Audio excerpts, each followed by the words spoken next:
এই হত্যাকাণ্ডটা অমিত শাহর তত্ত্বাবধানে এবং এদেশীয় সরকার বা সরকারের বাইরে যে ইন্ডিয়ার ভারতীয় আধিপত্যবাদের যে এজেন্সিরা রয়েছে, যে তল্পি বাহকেরা রয়েছে, তাদের যৌথ প্রযোজনায় এই খুনটা করা হয়েছে। আজকে আমরা যে জন্য দাঁড়িয়েছি, আমাদের প্রিয় ভাই শহীদ ওসমান হাদি ভাইয়ের খুনের বিচারের জন্য। আমাদেরকে মমতার বক্তব্যের শব্দ চয়নগুলো বুঝতে হবে। তিনি অমিত শাহকে উদ্দেশ্য করে এই কথাই বলেছেন যে কাকে দিয়ে হত্যা করিয়েছেন, কাকে দিয়ে হত্যা করিয়েছেন। তার মানে এই হত্যা কে করিয়েছে? এই হত্যার সাথে সরাসরি জড়িত কে? এই হত্যার সাথে সরাসরি জড়িত কে? কার তত্ত্বাবধানে হত্যা হয়েছে? একই সাথে মমতা আর একটা কথা বলেছেন, বাংলাদেশ উত্তাল হবে যদি এটা জানা যায়।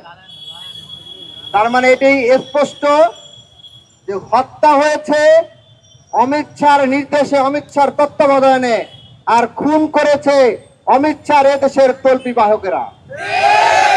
এবং সেটা হতে পারে গভর্নমেন্টের সাথে যারা জড়িত ছিল বা কোনো কোনো এজেন্সির সাথে যারা জড়িত ছিল, তারাও এর সাথে জড়িত থাকতে পারে। কারণ তা না হলে, রাষ্ট্রায়ত্ত সংস্থা যদি জড়িত না থাকে, তাহলে কোনোভাবেই স্বল্প সময়ের মধ্যে সীমান্ত ক্রস করা সম্ভব নয়। সুতরাং এই হত্যাকাণ্ডটা অমিত শাহর তত্ত্বাবধানে এবং এদেশীয় সরকার বা সরকারের বাইরে যে ইন্ডিয়ার ভারতীয় আধিপত্যবাদের যে এজেন্সিরা রয়েছে, যে তল্পি বাহকেরা রয়েছে, তাদের যৌথ প্রযোজনায় খুনটা করা হয়েছে। আমরা বুঝতে পারছি না, আমাদের মাননীয় প্রধানমন্ত্রী দেশে সফর করেছেন, দেশে যখন এসেছেন লন্ডন থেকে, আসার পরে তিনি আমাদের শহীদ ওসমান হাদি ভাইয়ের কবর জিয়ারত করেছেন, আমরা তাকে ধন্যবাদ জানাই। কিন্তু এরপরে তিনি আজকে ক্ষমতায় চলে এসেছেন, 3 মাস হয়ে গিয়েছে, এখন পর্যন্ত তার মুখ থেকে শহীদ ওসমান হাদির বিচার করবেন এইরকম বলিষ্ঠ কোনো শব্দ চয়ন শোনা যায় নাই।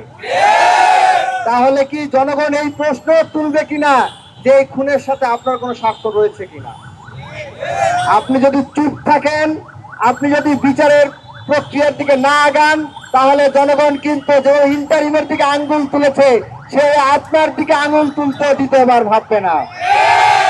আমরা দেখেছি উলফা নেতা অনুপ চেটিয়াকে বাংলাদেশ থেকে, যখন বাংলাদেশে তাকে গ্রেপ্তার করা হয়, বাংলাদেশের জেলে ছিল, তাকে কিন্তু সিমলা চুক্তির যে বন্ধু বিনিময় চুক্তি রয়েছে, সেই চুক্তির আওতায় বাংলাদেশ সরকার, তৎকালীন ফ্যাসিস্ট সরকার, তাকে ভারতের কাছে হস্তান্তর করেছিল। তাহলে সেই চুক্তির আওতায় কেন এই খুনিদেরকে বাংলাদেশে প্রত্যাবর্তন করানো হচ্ছে না? যদি তা না করা হয়, তাহলে এই চুক্তির দরকারটা কি? আমরা এই আহ্বান জানাবো, অতি বিলম্বে এই খুনিদেরকে দেশে ফিরিয়ে নিয়ে আসুন, ফিরিয়ে এনে বিচারের মুখোমুখি করুন। যদি তা করতে ব্যর্থ হন, যদি এই খুনিদের এবং খুনের পিছনে যে রাঘব বোয়ালরা জড়িত রয়েছে তাদেরকে বাঁচিয়ে দেওয়ার চেষ্টা করেন, তাহলে যেই পরিণতি ওসমান হাদির